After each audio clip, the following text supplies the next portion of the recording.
Hello everyone, welcome to our YouTube channel. आज बात करेंगे पीएस टेट के सीडीपी के क्वेश्चंस की। आज आपके लिए सीडीपी के 15 क्वेश्चन डिस्कस किए जाएंगे। आप इन क्वेश्चंस को समझें। होपफुली ये जो क्वेश्चंस हैं वो आपके सी टेट में भी हेल्पफुल होंगे। इसके साथ पीएस टेट और अदर स्टेट टेट के एग्जाम में तो आपके लिए ये हेल्पफुल होंगे ही।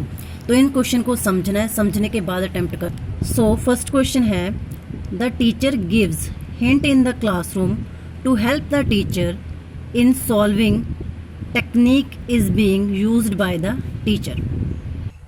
तो इस क्वेश्चन में पूछा है कि जो टीचर है वो क्लासरूम में बच्चों को हिंट दे रहा है to help the student in solving the problems, और वो which technique is being used by the teacher.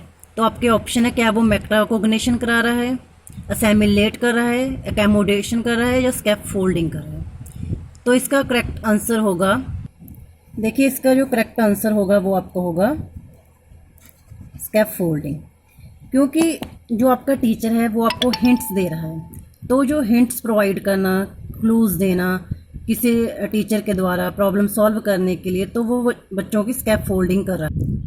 तो इसका राइट आंसर स्कैफोल्डिंग है। मेटाकोग्निशन जो होता है वो थिंकिंग अबाउट थिंकिंग होता है। असेमिलेशन भी इसका आंसर नहीं हो सकता, अकोमोडेशन भी नहीं हो सकता। नेक्स्ट क्वेश्चन है, the thinking, memory, imagination, creativity, perception are related to which type of development. तो आपके डेवलपमेंट में thinking, memory, imagination, creativity, perception किस से रिलेटेड है, किस डेवलपमेंट से रिलेटेड है? क्या वो आपके मोटर डेवलपमेंट से रिलेटेड है, लैंग्वेज डेवलपमेंट से रिलेटेड है, मॉरल से रिलेटेड है, या फिर सोशल डेवलपमेंट से रिलेटेड है? तो बताइए इसका करेक्ट आंसर। देखिए जो आपका ये क्वेश्चन है, thinking, memory, imagination, creativity, perception are related to which type of development. इसमें मोटर डेवलपमेंट तो नहीं हो सकता। मोटर डेवलपमेंट दो तरह की होती है, एक फाइन और एक gross motor skill. Gross motor skills में आपके जो आर्म्स होगी, लेग्स होगी, वो काम करते हैं। फाइन मोटर में फिंगर्स होगी, आइज़ की मसल्स होगी, तो फाइन मोटर स्किल। ये तो आंसर नहीं है आपका। उसके बाद मॉरल डेवलपमेंट भी आंसर नहीं है। सोशल डेवलपमेंट भी आपका आंसर नहीं है। तो राइट आंसर क्या हुआ आपका? तो जो आपका करेक्ट आंसर है, करेक्ट आंसर होगा आपका लैंग्वेज डेवलपमेंट। कहीं ना कहीं आपकी जो लैंग्वेज है उसको आपकी thinking, memory, imagination, creativity, perception सब आपकी लैंग्वेज डेवलपमेंट के साथ ही होंगी। तो अब नेक्स्ट क्वेश्चन डिस्कस करते हैं। नेक्स्ट क्वेश्चन है आपका, which of the following is the purpose of summative assessment. तो आपका उन्होंने सबमेटिव असेसमेंट का पर्पस पूछा है, focus on the product of learning, focus on the process of learning, focus on the improvement of learning, and focus on the direction to the teachers. तो इसका answer क्या होगा? इसका मैं आपको सीधा आंसर बताती हूँ। इसका आंसर होगा आपका focus on the product of learning. देखिए आपके ना, एक मिनट, ये देखिए असेसमेंट आपकी दो तरह की होती है। फॉर्मेटिव असेसमेंट FA, ऐसे होती है आपकी सबमेटिव असेसमेंट। इसमें जो आपका फॉर्मेटिव असेसमेंट है वो 40% होता है, सबमेटिव असेसमेंट आपका 60% होता है। सबमेटिव असेसमेंट आपके एंड ऑफ द टर्म में होता है, जो एंड में होता है, और इसका जो होता है उसने प्रोडक्ट देना होता है। इसमें आपको पास फेल ये बताया जाता है। इसलिए आपका आंसर है focus on the product of the learning, क्योंकि इसमें आपको प्रोडक्ट ऑफ लर्निंग पे फोकस किया जाता है कि बच्चा पास है या फेल है, वो बताया जाता है। नेक्स्ट क्वेश्चन है, the evaluation in a school that covers all aspect of learners development is known as. तो इवैल्यूएशन जो एक स्कूल में होता है, that cover all aspect of learners development is known as, तो वो बच्चे की हर प्रकार की जो डेवलपमेंट है उसको कवर करता है।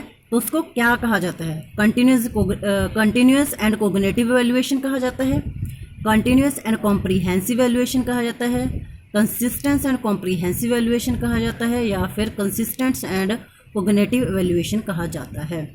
तो इसमें से आपने अगर CDP को पढ़ा होगा तो आपको पता है कंटिन्यूस एंड कोग्निटिव इवैल्यूएशन भी कोई नहीं होती, कंसिस्टेंट एंड कॉम्प्रीहेंसिव इवैल्यूएशन भी आंसर नहीं है, कंसिस्टेंस एंड कोग्निटिव इवैल्यूएशन भी आंसर नहीं है। तो आपका आंसर क्या होगा? आंसर है आपका कंटिन्यूस एंड कॉम्प्रीहेंसिव इवैल्यूएशन, जिसमें बच्चे के हर एस्पेक्ट को कवर किया जाता है। आपका नेक्स्ट क्वेश्चन है, in which concept the term proximodistal sequence is used. तो इन्होंने पूछा है किस कॉन्सेप्ट में आपके टर्म प्रॉक्सोमोडिस्टल सीक्वेंस को यूज़ किया जाता है। क्या इसको ग्रोथ में यूज़ किया जाता है, डेवलपमेंट में यूज़ किया जाता है, मेजरमेंट में यूज़ किया जाता है, या फिर असेसमेंट में यूज़ किया जाता है। इससे पहले आपको आंसर बताने से पहले कुछ बताना चाहूँगी। देखिए डेवलपमेंट के 2 सीक्वेंस है, इन दोनों पे ही क्वेश्चन, देखिए डेवलपमेंट के 2 क्वेश्चंस आपको मिलते हैं, सीटेट में भी मिलेगा और पीएसटेट में भी मिलेगी ये क्वेश्चन, ये मोस्टली आ जाते हैं। देखिए एक डेवलपमेंट होती है सिफेलोकॉडल डेवलपमेंट और एक होती है प्रॉक्सोमोडिस्टल डेवलपमेंट। तो जो सिफेलोकॉडल है उसका संबंध होता है आपके, उसमें सबसे पहले बच्चा जो अपना गेन कंट्रोल करेगा वो अपने जो है पहले अपने हेड पे कंट्रोल करेगा, फिर अपनी आर्म्स पे, फिर वो जो कंट्रोल करेगा वो अपनी आर्म्स पे करेगा, फिर अपनी लेग्स पे करेगा। तो जो स्फेलोकॉडल होता है उसमें बच्चा सबसे पहले अपने हेड पे, फिर आर्म्स पे, फिर लेग्स पे कंट्रोल करेगा। इस स्फेलोकॉडल को चैनल पे अच्छे से समझाया हुआ है। नेक्स्ट है आपका प्रॉक्सोमोडिस्टल। प्रॉक्सोमोडिस्टल में बच्चा जो है वो जो है सेंटर से पेरीफेरी है जो वो डेवलपमेंट करेगा। तो ये दोनों ही क्वेश्चन आपके इम्पोर्टेंट हैं, ये दोनों ही इम्पोर्टेंट हैं और दोनों ही में से जो है जैसे प्रॉक्सोमोडिस्टल का आया हुआ है ऐसे ही सिफेलोकॉडल का कभी पा देते हैं, दोनों ही इम्पोर्टेंट है, दोनों को अच्छे से पढ़िए। तो आपका जो क्वेश्चन था कि जो प्रॉक्सोमोडिस्टल, तो आपका क्वेश्चन था कि प्रॉक्सोमोडिस्टल सीक्वेंस किसके लिए यूज़ किया जाता है। तो मैंने तो आपको प्रॉक्सोमोडिस्टल जो सीक्वेंस है वो अच्छे से समझा दिया है। तो इसका जो आंसर होगा वो डेवलपमेंट होगा। वैसे ये जो आपको पीएसटेट में क्वेश्चन आया है वो क्वाइट इजी आया हुआ है। इसको आपको ऐसे बोल सकते हैं कि सेंटर से पेरीफेरी, नियर से फार, कौन से सीक्वेंस होता है, तो दैट वाज जो आपका आंसर होगा प्रॉक्सोमोडिस्टल होगा। तो आपको ऐसे बोल सकते हैं कि हेड से टो की ओर जो सीक्वेंस होता है वो कौन सा है, वो स्फेलोकॉडल होगा। तो दोनों आपको पता होने चाहिए। नेक्स्ट क्वेश्चन है, the law of heredity are propounded by. तो इसका आंसर सोच के बताइए। वैसे जो स्टैटिक्स आंसर है कि जो हेरेडिटी का लॉ, जो हेरेडिटी है वो किसने प्रपोंड की थी, लॉ ऑफ हेरेडिटी किसने प्रपोंड किया था। तो आपको मैं इसका टाइम वेस्ट ना करते हुए सीधा सीधा आंसर बताती हूँ। इसका आंसर होगा जॉन जॉर्ज मेंडल, जिन्होंने मटर के दाने पे प्रयोग किया था। जो नेक्स्ट क्वेश्चन है उसको ध्यान से पढ़िए, ध्यान से समझिए। जब आपका अंडरस्टैंड बेसिक क्वेश्चन है कि आपको कितना कोई चीज़ समझ में आती है। क्वेश्चन है, in a classroom on asking question a teacher is more willing to listen and accept the answers from male student rather than their counterparts. Which type of teacher behavior is depreciated through this statement? तो इन्होंने पूछा क्या, इन्होंने पूछा है कि जो एक टीचर है वो क्लासरूम में जो क्वेश्चन है वो मेल स्टूडेंट से ज़्यादा पूछ रहा है और बच्चों से नहीं पूछ रहा, मतलब मेल स्टूडेंट से ज़्यादा पूछ रहा है इन कंपैरिजन कि और बच्चों से पूछे। तो क्या वो जेंडर इक्वालिटी कर रहा है, लिंग समानता कर रहा है, जेंडर बायस है, लिंग पक्षपात कर रहा है, जेंडर इक्विटी है, समता कर रहा है, या फिर जेंडर कंसर्न है। तो इस क्वेश्चन को अंडरस्टैंड करने से तो आपको पता चलेगा, अगर एक टीचर सिर्फ और सिर्फ मेल स्टूडेंट को ही प्रेफर करे कि वो ही आंसर करें, तो जो टीचर है वो जो है आपका वो जेंडर बायस है। जेंडर बायसनेस मीन्स एक जेंडर को प्रेफरेंस देना ओवर दूसरे जेंडर से ज़्यादा एक जेंडर को प्रेफरेंस देना, उसको जेंडर बायसनेस कहते हैं। ये देखिए आपका जो नेक्स्ट क्वेश्चन आया हुआ है पीएसटेट में, वो भी अंडरस्टैंडिंग बेस है। अगर आपने गार्डनर की थ्योरी ध्यान से पढ़ी होगी तो आपको पता होगा इसका आंसर।